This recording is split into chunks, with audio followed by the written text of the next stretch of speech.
Hola, ¿qué tal? Muy buenas tardes. Hoy siendo lunes 8 de agosto del 2022, en su programa Cosmonautas Filosóficos, grabamos la edición número 25. Hoy tenemos a un gran invitado en esta segunda entrevista que le realizamos para el programa desde Lima, Perú, al abogado, politólogo y filósofo Israel René Lira. Bienvenido al programa. Gracias, Ernesto, como siempre, un gusto poder conversar de muchos temas y siempre abierto a la discusión y al diálogo sobre todo lo que nos preocupa como miembros de este continente americano. Claro, el tema del cual vamos a hablar es sobre tu libro, Fundamentos del Crisolismo. Y voy a pasar a dar lectura a tu currículum. Licenciatura en Derecho por la Universidad de Lima, licenciado en Ciencias Políticas por la Universidad de Lima. También colabora con la Junta de Resolución de Disputas y Arbitraje. Es reconocido en el 2019 por la Sociedad Peruana de Filosofía. El libro ha sido publicado en Editorial Fides de España y Geopolítica de Rusia. Y actualmente lleva 240 columnas redactadas en distintos periódicos sobre temas que versan en la filosofía, en ciencia y política. Muy bien. La primera pregunta es bastante importante. ¿Qué es la cuarta teoría política?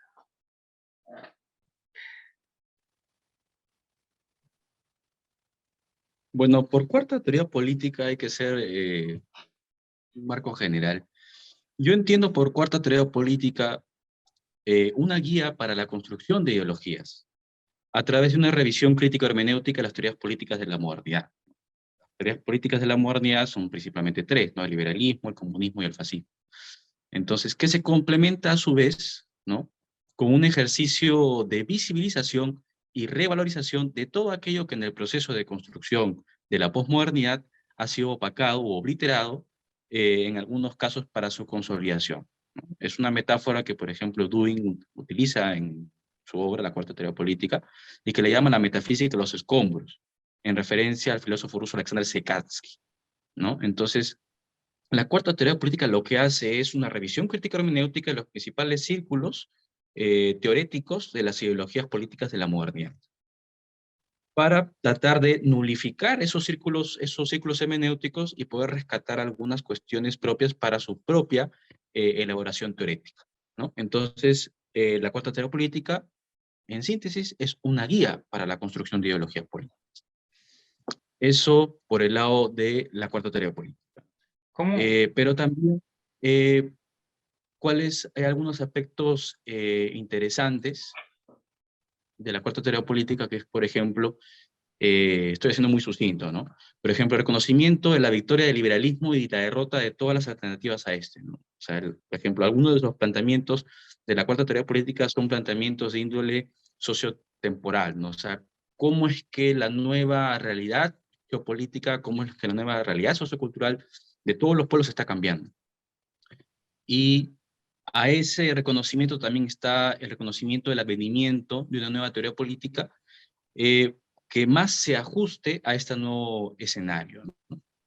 Y también se aúna a lo mencionado, una nueva importancia de la geopolítica como ciencia del Estado, ¿no? Ahora vemos que los acontecimientos actuales no pueden entenderse sin un correcto entendimiento de lo que es la geopolítica como ciencia del Estado, ¿no? Y después está también el tema, ¿no?, de un nuevo sujeto político para los tiempos presentes, ¿no?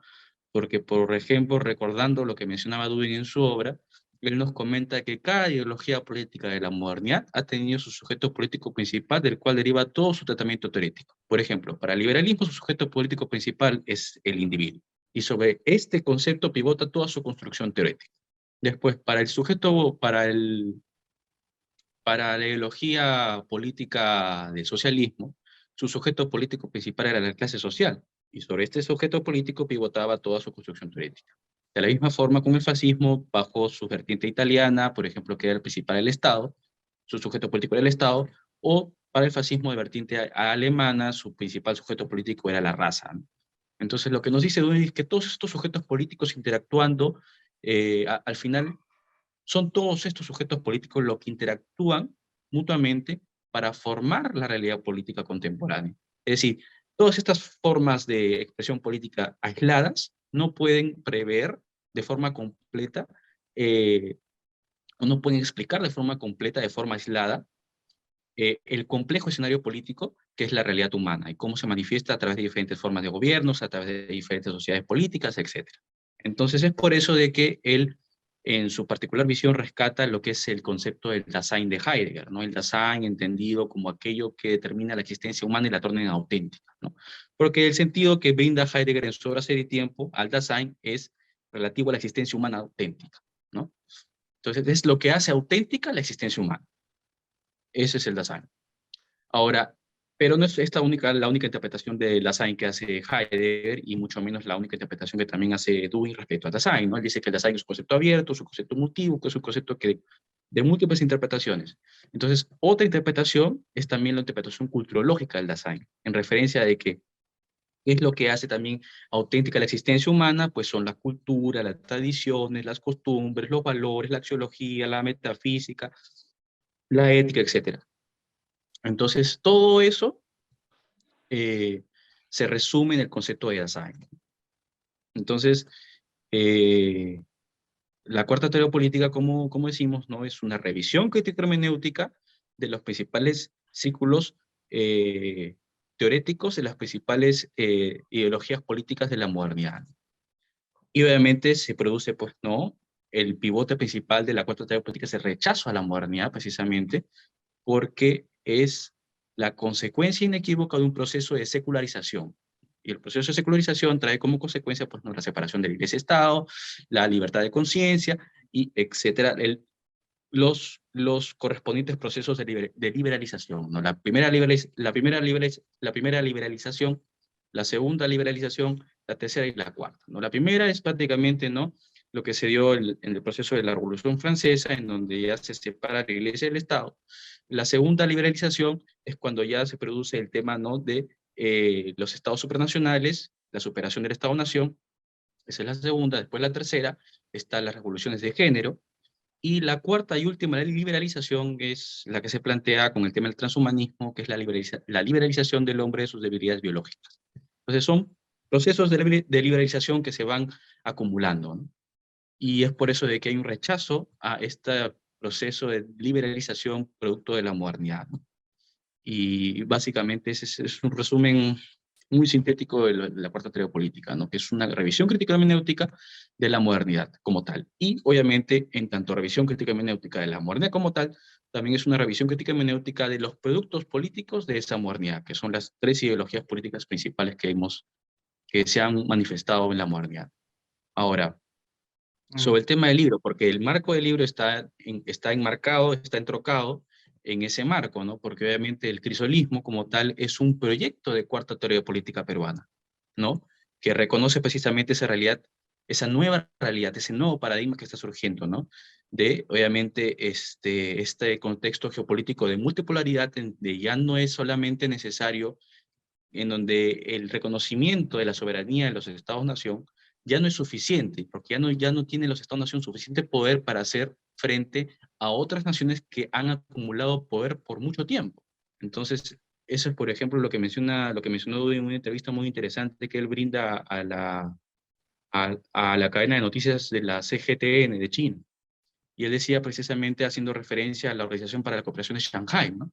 Que es como es un ejemplo, es una muestra inequívoca de ese proceso que se necesita hoy en día para acumular poder, de que a las naciones, los estados, por sí solos, ya no pueden acumular poder por sí solos, sino que necesitan formar cooperación entre estados para poder hacer frente, por ejemplo, a grandes potencias, en este caso Estados Unidos.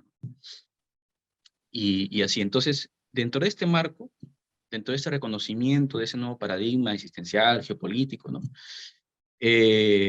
Es que todas estas potencias, llámesele Rusia, llámesele China, etcétera, se han ido renovando ideológicamente, se han ido renovando estructuralmente, y esos procesos no han ido han ido a la par, mejor dicho, de también una renovación cultural, una renovación militar, etcétera, ¿no? Y es por esta razón de que en el conocimiento de ello, ¿no? También, digamos, está el hecho de que el proceso en Hispanoamérica, en Iberoamérica, son sociedades muy despolitizadas. Ese es un hecho sintomático de la posmodernidad. Se han despolitizado las sociedades. Tú le preguntas en la calle a una persona qué es liberalismo, qué es socialismo, qué es fascismo, cuáles son sus diferencias, no saben, ¿no? Y tampoco le interesa. Pero lo irónico es de que hay una necesidad fuerte de líderes políticos, ¿no? De líderes políticos nuevos. Pero aún así, la importancia o la relevancia de la política en la población en general, o mejor dicho, la cultura política no es mucha. Y es por eso de que obviamente las decisiones que toman los electores en política no es la más idónea y por eso tenemos los círculos viciosos de líderes políticos que son corruptos, que van a la cárcel y que los vuelven a elegir y cosas así, ¿no? Entonces, en, en, en, en Hispanoamérica, en Iberoamérica, o sea, también hay un agotamiento de las ideologías políticas. Y ese proceso que menciona Dewey, ¿no? De que esa revisión crítica hermenéutica de las ideologías políticas, tampoco nosotros hemos sido ajenos a ello, porque todas las ideologías políticas que se han intentado acá en el continente también han sido importadas. O sea, se ha importado el liberalismo, se ha importado el socialismo, se ha importado el fascismo también. Ahora, la crítica ahí que muchos me hacen es, claro, pero tú buscas importar la Cuarta Teoría Política también, ¿no? Entonces, pero no es tanto así, porque lo que sucede es que el cristianismo, si bien tiene como referencia la Cuarta Teoría Política y comparte el hecho, ¿no? De considerarse precisamente como una Cuarta Teoría Política peruana, solamente es una referencia a un orden de prelación, ¿no? O sea, obviamente aquí también en el Perú, como consecuencia de esa importación, hemos tenido un liberalismo peruano, hemos tenido un socialismo peruano, hemos tenido un fascismo peruano también. Entonces, es obvio, ¿no? De que si es que se plantea una revisión crítica hermenéutica de todas estas ideologías políticas, es obvio, ¿no? De que va a haber una conexidad semántica, ¿no? Obviamente hay una cuarta teoría política peruana, ¿no? Pero no quiere decir esto de que sea un copiar y pegar, no quiere decir de que estoy importando, ¿no? La cuarta teoría política de Irwin acá y aplicarle a, digamos, a rajatabla, no. Sino que precisamente la labor es inversa, en el sentido siguiente, porque siempre lo que han hecho los teóricos políticos peruanos es traer ideologías foráneas y, y tratar la manera de adecuarlas a la realidad, a ver si pueden explicar la realidad, ¿no? El que mejor hizo esa labor fue Mariátegui. Mariátegui sí intentó crear un marxismo peruano, heterodoxo, autóctono, y tratar de aplicarlo de forma inversa a la realidad peruana. Es decir, no buscar traer una ideología foránea para ver si se aplica acá, no, sino a la forma inversa, sino primero analizar la realidad peruana y ver si esta realidad se compagina con la ideología a la cual tú estás trayendo. Él fue el único que hizo esa labor. Y los liberales peruanos no hicieron eso, simplemente trajeron el liberalismo y lo aplicaron acá, copia y pegar. Los fascistas peruanos también intentaron, ¿no? Digamos, traer el corporativismo, traer las premisas, digamos, las principales potencias fascistas de la época, pero fue un copiar y pegar nada más. En cambio, el único que sí hizo esa labor, ¿no? De hermenéutica, de revisión, de análisis de la realidad, hay un ensayo precisamente que se llama Siete ensayos de la realidad peruana de Mariátegui. Y él hace toda una revisión, ¿no? De todo desde el proceso del virreinato, independencia, ¿no? Y de todas las consecuencias que trajo y cómo todas estas relaciones todavía no se podían superar porque todavía habían obstáculos, habían trabas para la formación de la conciencia nacional, etc. Entonces, él primero analizó la realidad y después dijo, vamos a ver si esto se compagina con el pensamiento marxista. Entonces, fue el único que hizo eso. Entonces, el mismo proceso se ha hecho aquí también con el tema del cristianismo, ¿no? O sea, primero analizar la realidad peruana, analizar cómo está la realidad peruana, cómo está esa fatiga de la ciudadanía que ya está cansada de izquierda, está cansada de derecha, o al menos de las derechas tradicionales, de las izquierdas tradicionales están cansados todos y quieren algo nuevo y no saben por dónde ir, ¿no? Pero el problema es que no hay un sustento teórico que te ayude a encaminar a eso, ¿no? O sea, ya no hay, por ejemplo, los partidos políticos aquí en el Perú no tienen sección de doctrina, no tienen sección, antes los partidos políticos peruanos tenían sus filósofos, sus poetas, sus pensadores, sus artistas, sus científicos, ahora todos son simplemente empresarios, nada más.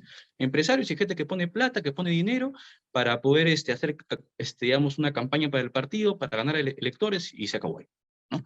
Ya, por ejemplo, el único partido que más o menos ha mantenido esa estructura, pero que ya totalmente, ya después con la muerte de Alan García, ya se desintegró totalmente, y con los casos de corrupción vinculados, fue la Alianza Popular Revolucionaria Americana, el APRA, ¿no? Fundado por Víctor Raúl Haya de la Torre, ¿no? Era el único que mantenía más o menos esa tradición, ¿no? De un partido con una doctrina, más o menos con unos principios, con una filosofía política, ¿no? El único. Pero ya también ha fenecido, ¿no? Ha sido devorado por la posmodernidad. Entonces, y ahora el tema, pues, no, es que precisamente en aras de buscar esa alternativa, por ejemplo, nosotros tuvimos muchos candidatos políticos aquí en el Perú que intentaron dar una alternativa, digamos, intentaron mostrarse a sí mismos como un quiebre de la continuidad neoliberal, ¿no? Por ejemplo, el primero que más o menos fue en ese sentido fue Ollantumala, ¿no? Ollantumala intentó mostrarse a sí mismo como ese que iba a romper, digamos, con la tradición neoliberal, que iba a hacer una gran transformación, y etcétera, ¿no? Y al final terminó siendo un corrupto más, ¿no? Entonces, y así muchos presidentes hemos tenido que han tenido más o menos esa misma visión, que hacer un quiebre, pero igual, o sea. Entonces, ante ese paradigma de no saber qué hacer, y obviamente está el tema también de que ligado a estos temas prácticos, no había una renovación ideológica, ¿no? O sea, no hay una ideología nacional, no hay un norte. Y precisamente eso es lo que el crisolismo pretende dar, un norte, ¿no? O sea, un norte ideológico. Entonces, y básicamente, ¿cuáles son al menos los aspectos más básicos, por así decirlo, del crisolismo, ¿no? O sea, en lo político, en lo económico, en lo social, ¿no? Una revisión muy rápida, ¿no? Porque lo que sucede es que, digamos, el libro, Los Fundamentos, es un resumen de 3 ensayos, ¿no? Un ensayo sobre filosofía política, un ensayo de epistemología política y un ensayo de economía política. Es un resumen de esos 3 ensayos. Entonces, básicamente, en lo político, lo que, lo que plantea, pero antes de ello sí me gustaría hacer una pequeña, más o menos, un resumen muy rápido, ¿no? De más o menos cuáles son las bases principales del crisolismo, ¿no? Como un proyecto de cuarta teoría política peruana. Yo le llamo proyecto porque es algo que estoy siempre actualizando, siempre, digamos, tratando de ampliarlo, ¿no? No es algo totalmente inacabado, es algo que es una propuesta abierta a futuro, ¿no? Porque obviamente yo ya obviamente dejo de existir, y obviamente la idea es que obviamente esto siga, ¿no? Es una escuela de pensamiento nacional, ¿no? Esa es la idea, ¿no? Y por ejemplo, el crisolismo bueno, como teoría política peruana está inspirada en la amplia corriente peronista de pensamiento, ¿no? En ello, por ejemplo, desde el Inca Garcilaso de la Vega, pasando por Víctor Andrés Belaúnde, por José Antonio Augusto Utuburu, Fernando Fuenzalía Bolmar, está hasta José Carlos Martelli también, Víctor Raúl Haya de la Torre también, Manuel González Prada también y Flora Tristán, ¿no? Entonces, entre los más representativos, ¿no? A los que se aunan, ¿no? Aunamos como referencia, ¿no? A la cuarta teoría política de Dewey también, ¿no? Entonces, de sus bases fundamentales, tanto del pensamiento político y filosófico nacional y universal, porque obviamente es la referencia también, la teoría crisolista se enarbola como una revisión crítica de las principales teorías políticas y sociales de la modernidad peruana, ¿no? Para, a través de una labor hermenéutica, ya mencionada igual, crear nuevos espacios de desarrollo teórico que posibiliten la construcción de nuevas entelequias y paradigmas en aras de una nueva visión de la política peruana. Entonces, a partir de esta dinámica de trabajo es que el enfoque crisolista de estudio realiza su labor creativa, ¿no? A partir de la reconfiguración de categorías políticas, ¿no? Hasta verlas reducidas a su núcleo más básico, ¿no? Y que por esta misma naturaleza están más cerca de los fenómenos populares, ¿no? Siendo que estas dos categorías básicas, ¿no? Al menos en el fenómeno político peruano, son dos: el nacionalismo y la democracia, ¿no? Si hay una expresión más tradicional y popular en los pueblos, ese es el nacionalismo, ¿no? Porque dentro de una teoría más pura se encuentra la esencia más sencilla de todo fenómeno de masas, ¿no? De ese patriotismo impertérrito que siempre se enfrenta a toda expresión que pretenda desconfigurar sus bases más neurálgicas, ¿no? En ello la patria, la nación y el Estado. Entonces, como las 3 categorías principales de todo fenómeno nacionalista, ¿no? Independientemente sea de izquierda, sea de derecha, no interesa. Las categorías más básicas de todo nacionalismo son patria, nación y Estado. Listo. Ese es, digamos, desde una teoría pura, ¿no? Es cierto, y no reparamos en precisarlo, y ese es también el un tema de crítica también, es que el nacionalismo como tal, es cierto, es un fenómeno de la modernidad. El Estado-nación es un fenómeno de la modernidad, definiendo la modernidad como el proceso progresivo de secularización de las sociedades. Sin embargo, también es cierto que no todos los componentes del nacionalismo son modernos, y ahí va el tema. Y esa es la razón por la cual el nacionalismo, siendo como tal un fenómeno moderno, se convierte en vehículo, en instrumento de reivindicaciones premodernas, por ejemplo, reivindicaciones comunitaristas, ¿no? O digamos, ligado al comunitarismo, ¿no? Y en muchos casos antimodernas, como por ejemplo tradicionalismo, conservadurismo, etcétera, ¿no? Y en muchos, por ejemplo, el concepto de patria, ¿no? Doy un ejemplo de ese concepto, de uno de los conceptos que es parte del concepto de nacionalismo que se pierde, ¿no? En las arenas de los tiempos, ¿no? Porque, por ejemplo, el concepto de patria se pierde, ¿no? Su origen, ¿no? Por ejemplo, podemos buscarlo en el concepto de gens, el tema de la patria, el tema de la tribu, el tema de la federación, de la confederación, etcétera, ¿no? O sea, base para otro concepto, ¿no? Que es el de patriotismo, desde nuestro particular enfoque está en plena armonía con el nacionalismo, no hay ninguna contradicción allí, sin perjuicio del ligero matiz diferenciante, ¿no? Porque el patriotismo es a la patria, al terruño, como el nacionalismo es a la nación, ¿no? Pero con la modernidad, digamos, el concepto de patria hace referencia al país, ¿no? De una nación. Entonces, no hay ninguna contradicción ahí. No son conceptos eh, eh, confrontacionales, ¿no? Como algunos lo quieren ver. Ahora, en el Perú y por lo general en diversas realidades dentro, como fue el continente americano, el nacionalismo se torna en el último reducto, el último bastión que tiene el pueblo para salvaguardar sus exigencias más básicas. Y es por ello que una de las grandes categorías de las que parte la teoría crisolista es la del nacionalismo, como fenómeno integral, ¿no? Es decir, un nacionalismo inclusivo que rechaza los jingoísmos y los chauvinismos, y que es dialéctico, en ello internacionalista, ¿no? A la vez que es nacional, porque reconoce que la valoración de la nación y de la patria es común a todos los pueblos, y que esto es la base para todo proceso de restauración nacional, ¿no? O sea, otra categoría básica dentro de la teoría socialista, por ejemplo, también es el tema de la democracia, ¿no? Uy, que la democracia, porque muchos dicen, no, si la democracia no funciona, claro, pero hay que hacer referencia a qué tipo de democracia, porque ahora estamos bajo el fenómeno de llamadas democracias iliberales, ¿no? O sea, como Rusia, ¿no? Etcétera, ¿no? Llamadas democracias liberales, ¿no? Entonces, lo que nosotros realmente estamos en contra no es contra la democracia en sí, sino contra la forma liberal de democracia, que es diferente. Entonces, esa es otra categoría básica que se ha hecho una revisión hermenéutica, una revisión crítica, ¿no? Entonces, o por ejemplo, al menos en el Perú y por lo general en el continente americano, de la praxis de las masas, el poder popular es la base principal de todo fenómeno político, ¿no? Y esta idea está irreductiblemente relacionada a la democracia. Si a un ciudadano común le explicas el tema de la laocracia, por ejemplo, que es el concepto de laocracia es un concepto muy reivindicado por Dewey. Dewey te menciona, ¿no? El tema de la laocracia es mucho más preciso, más exacto y más reivindicativo que el tema de la democracia, ¿no? El tema de y él reivindica mucho ese concepto, ¿no? Pero, por ejemplo, si uno le explica a un ciudadano común el tema de la laocracia, o sea, te podrá entender, ¿no? Pero no lo va a asimilar de la misma forma que años y años de praxis han hecho con la sola mención de la categoría de democracia. Entonces, por ello es imperativo manejar la idea de una transición, ¿no? O sea, una transición se hará a través del evento que está poniendo en cuestionamiento a la democracia liberal, ¿no? Y planteando la forma de democracia liberal, ¿no? O sea, de que se puede encontrar el desarrollo social, cultural, económico fuera de un marco liberal. Y eso es lo que naciones llamadas como democracias liberales están demostrando.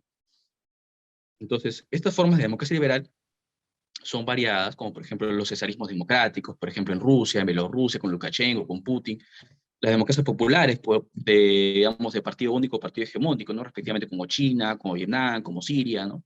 Entonces, formas en que el ciudadano de a pie puede entender de forma sencilla por qué son ejemplos, porque precisamente son ejemplos prácticos, en cómo el liberalismo no es la frontera final, ¿no?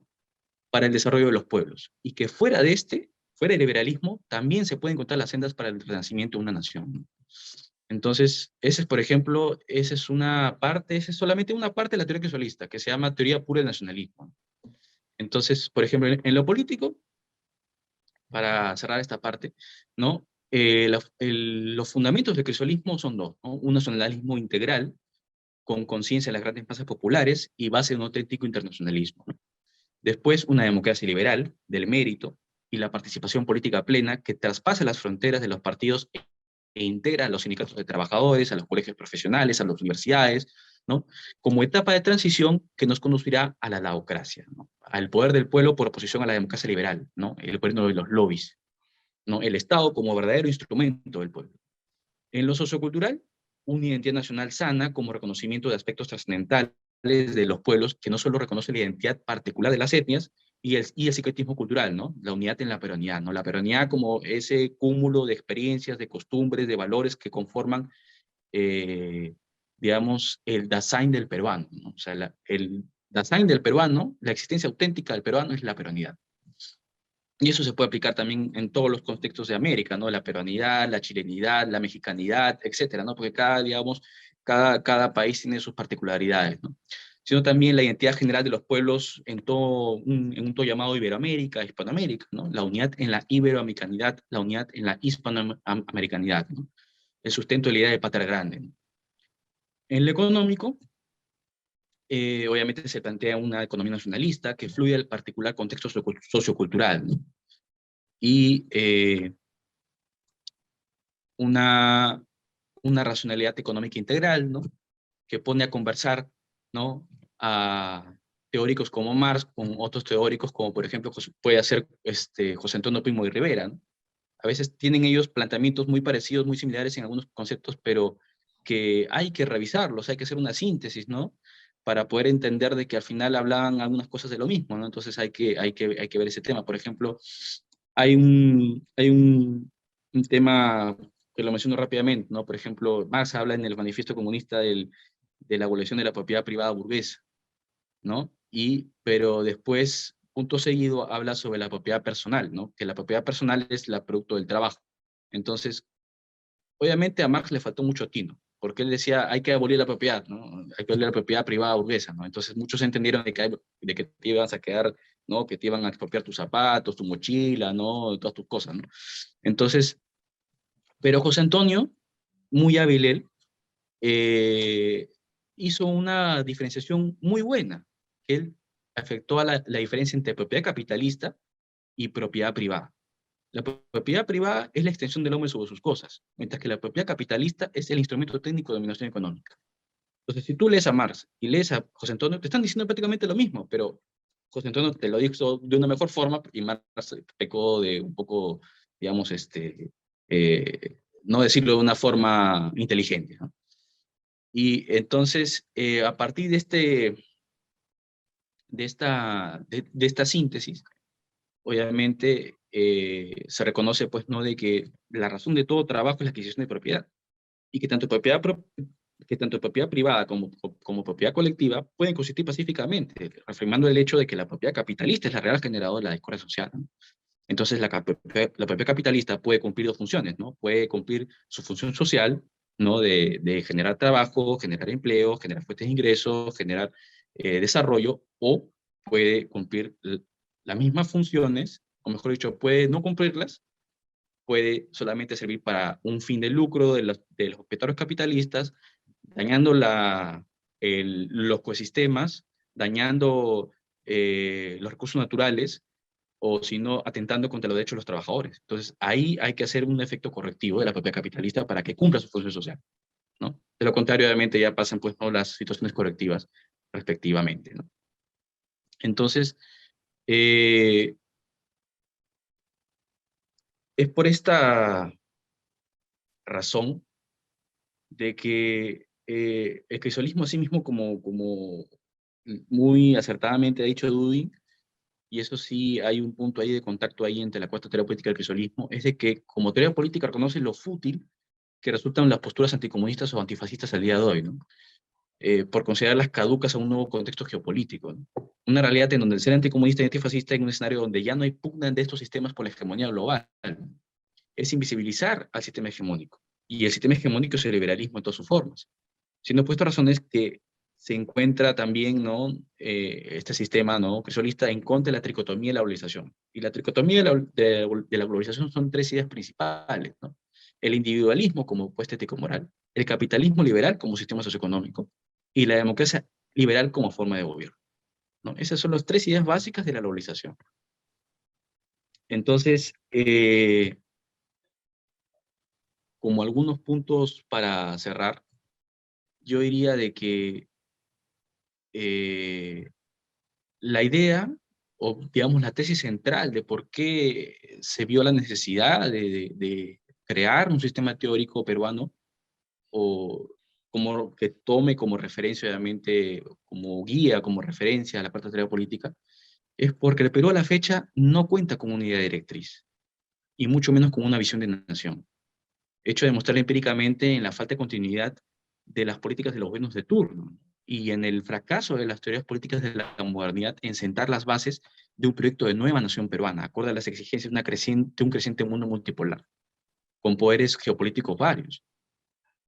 O sea, la importancia geopolítica hoy día del Perú es muy ínfima, ¿no? Este escenario ligado a muchos otros factores, ¿no? Es lo que no le permite alcanzar al Perú un grado de desarrollo político, económico y social superior, y que por sus particularidades, ventajas comparativas de recursos naturales, etcétera, ya debería haber alcanzado hace mucho tiempo el nivel de potencia emergente, como muchas naciones en América, que son naciones muy ricas, por ejemplo Argentina, ¿no? También, y así todas las naciones de América, ¿no? Ayudando y facilitando a un proceso de integración de las naciones de Sudamérica en una potencia continental o patria grande, ¿no? Esa es la idea final.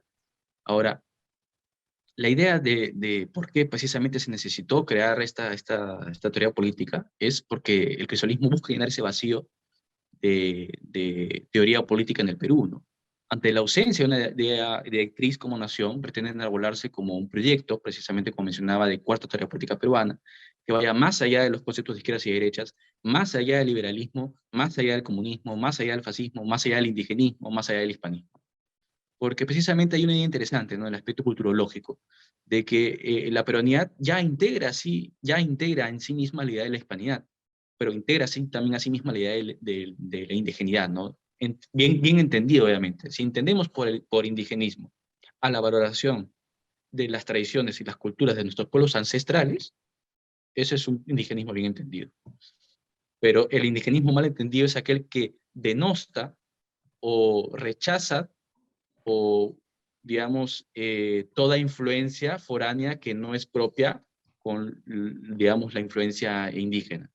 O por el otro lado, por el hispanismo también, ¿no? El hispanismo bien entendido como la correcta valoración de la cultura hispánica y su influencia en el territorio, y no como una cuestión, digamos, supremacista, ¿no? Porque, por ejemplo, digamos, yo también mucho escuchaba el tema de los debates hispanistas, no, que acá se mataban, se comían. Bueno, los vikingos también se mataban, se comían, ¿no? Y nadie ha hecho, digamos, tal escándalo porque eran europeos, ¿no? Pero esas tradiciones, o sea, eran obviamente tradiciones propias de esos tiempos, ¿no? Y obviamente culturas distintas, ¿no? Pero el hecho está en cómo en comprender correctamente el hispanismo, cómo comprender correctamente el indigenismo. Pero aún así, por ejemplo, un pensador muy importante acá en el Perú, que es eh, Víctor Andrés Belaúnde, decía de que el peruano es indigenista y hispanista al mismo tiempo, ¿no?